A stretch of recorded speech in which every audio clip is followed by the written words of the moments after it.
আমাদের জীবনে এমন কিছু মুহূর্ত আসে যখন ভিড়ের মাঝেও নিজেকে খুব একা মনে হয়। চোখে জল আসে, কিন্তু কাউকে বলা যায় না।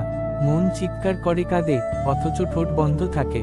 ঠিক তখনই এক প্রশ্ন মাথায় আসে, আমি যদি নিজের কষ্ট কাউকে না বলি, তাহলে কি ঈশ্বর বুঝবেন? আমরা অনেকেই কষ্ট সহ্য করি চুপ করে, কারণ হয়তো কাউকে বোঝাতে পারি না, কিংবা ভয় পাই লোকে বুঝবে না। শ্রীমদ্ভগবদ্ গীতায় ভগবান কৃষ্ণ বলেন, উপদ্রষ্টা অনুমন্তা চ ভর্তা ভোক্তা মহেশ্বর। অর্থাৎ ঈশ্বর কেবল আমাদের বাইরে নেই, তিনি আমাদের অন্তরে বিরাজমান।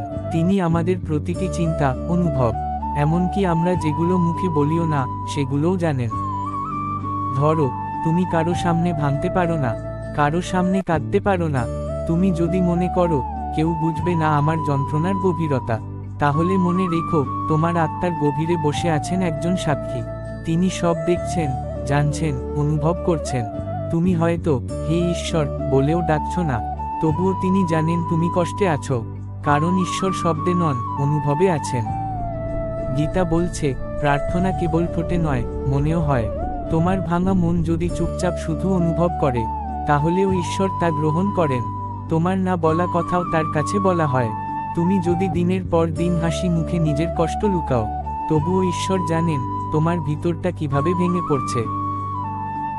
তুমি যদি আজ খুব একা হয়ে পড়ো, নিজেকে নির্জন এক দ্বীপের মতো মনে করো, তাহলে শুধু একবার চোখ বন্ধ করে ভাবো, একজন শুনছেন তোমার না বলা কথা, তার নাম ঈশ্বর।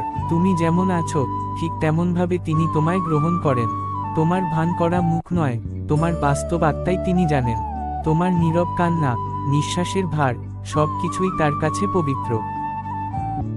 তাই জীবন যতই কঠিন হোক, তুমি যতই একা বোধ করো, জেনে রেখো তুমি একা নও। তোমার ভিতরে একজন আছেন, যিনি তোমাকে সব সময় ভালোবাসেন, বোঝেন, ক্ষমা করেন। তিনি হলেন তোমার হৃদয়ের ঈশ্বর। তিনি আছেন, শুধু ডাকো বা না ডাকলেও তিনি জানেন। জীবনে অনেক প্রশ্নের উত্তর হয় না শব্দে, কিন্তু ঈশ্বর তা বোঝেন হৃদয়ের ভাষায়। নিজের মতো করে থেকো, কিন্তু একা ভাবো না তুমি শূন্য নও। যদি এই বার্তাটি ভালো লেগে থাকে, তাহলে ভিডিওটি বন্ধুদের সাথে শেয়ার করো এবং আমাদের সাথে থাকতে সাবস্ক্রাইব করো।